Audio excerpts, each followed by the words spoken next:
Okay, on my business card is duplicated in my last book. I always had the script say Harry Reiser Escamateur, and a lot of people would receive the card and say, "What is an escamateur?" And escamateur is really an old French word which meant manipulator of corks, which is what magicians were thought to be back in the 16 and 1700s. And the term fell out of usage when we get up into the 1800s and 1900s. And then a few years ago it reappeared in the French dictionary as a term used to mean magician. And although many people don't know what it means today, they can look it up and find the meaning as magician. And Charlie Miller, who was my mentor and teacher, used to come to town with a big black case, about 2 feet long, 7 or 8 inches thick.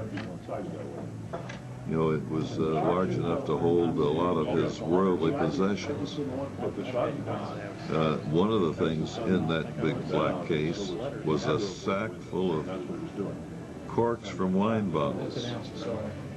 And Charlie would practice eating corks as outlined in Robert Houdin's Secrets of Magic and Conjure, where he talks about entertaining people at dinner by eating corks. And Charlie would practice this, all the moves that he could apply to making a cork seemed to go into his mouth and seemed to be masticated and swallowed. So he became an expert at this, and in view of the fact that I was trying to emulate him in any way I could, I became pretty good at eating corks too, and have been known to eat a few corks in some of Indianapolis's finer, pricier restaurants, where eating corks is amusing to the waiters, but maybe not necessarily to everybody in the place. Is that good? Hang on, just... And it never went on? Never. All right. Christmas all year. I'm ready, so you can talk about Charlie Miller now. About which? About Charlie Miller, how you met Charlie How the Miller. hell did you get started with that? Many people ask me, how did I discover who Charlie Miller was, and how did I arrive at the conclusion that I wanted to find him and meet him? And basically it's the result of reading Gene Huger's great magic book called Expert Card Technique, in which Charlie Miller has credits for 11 tricks. Even though he has no more credits in the book, it is generally considered by most experts on the subject that he contributed most of the material for the book and simply wasn't credited for all of it. As a result of reading that book, which I believe it was published in 1940, somewhere in there, I was aware of the fact by the late 40s that Charlie Miller was a person I'd love to find some way to get to. I'd like to meet him, become his friend. And I went to the West Coast and had many people looking for him because he was reportedly in the Los Angeles area.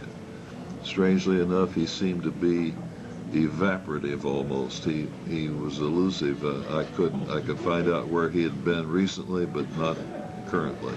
One day was on a group of magicians that was sent from Indianapolis's Magic Club to Louisville's Magic Club to perform there for one of their programs, in return for which they would send some magicians later to Indianapolis to do the same. And when I walked in the restaurant where the magicians were meeting in Louisville, I saw a man at the end of a long table eating an ice cream sundae, a rather large one. And the man looked strangely like Charles Miller. And I thought, well, I've only seen a few pictures of him. That can't be him. Maybe it is. So I asked one of the members, and they said, oh, yeah, that's Charlie Miller. So here I was about to perform some of Charlie Miller's most precious magical items in front of the guy who was the master of those items, and it was somewhat intimidating, but Charlie, in his gracious way, said, oh, I'm so happy to meet you, Harry, and I've heard about you, and I'm looking forward to seeing you perform tonight. And he put me at ease so well that I was able to perform without the intimidation causing me to fall apart at the seams. And so from that day on, Charlie and I were great friends.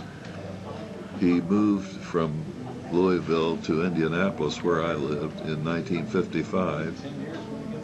And in the late 50s, I got transferred to Detroit because I had a full-time job.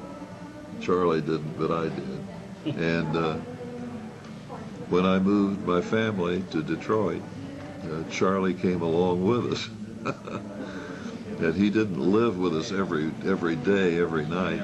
He managed to find other accommodations around Detroit, so he was only with us part of the time. And then I got transferred by the company I worked for to Dallas, Texas.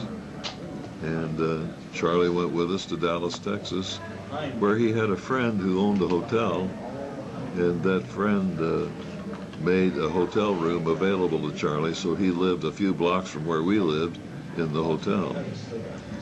And we were together in Dallas along with many other magicians. For example, Harry Blackstone Jr. was there.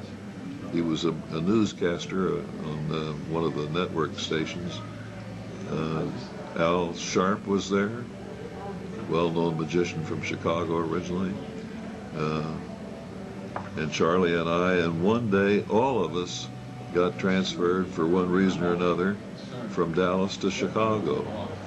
So over a period of a month or two, Dallas lost out on Charlie and me and Harry Blackstone Jr. and Al Sharp, and we all went to Chicago.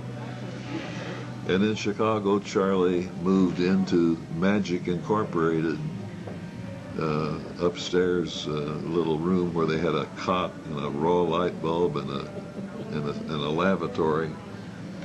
And Charlie moved into that location, and it became known, quite understandably, as the Charlie Miller Suite. And he lived there until the late 60s, when he moved from Chicago to Los Angeles, specifically Hollywood, where he was connected with the Magic Castle for a few years, and then eventually moved in with Johnny Thompson, who was an old friend of mine. And so that's how Charlie spent from 1955 up into like 1967 or somewhere in that area, in almost daily contact with me. And during that period, I learned a lot of his material and have many stories about things that happened with Charlie.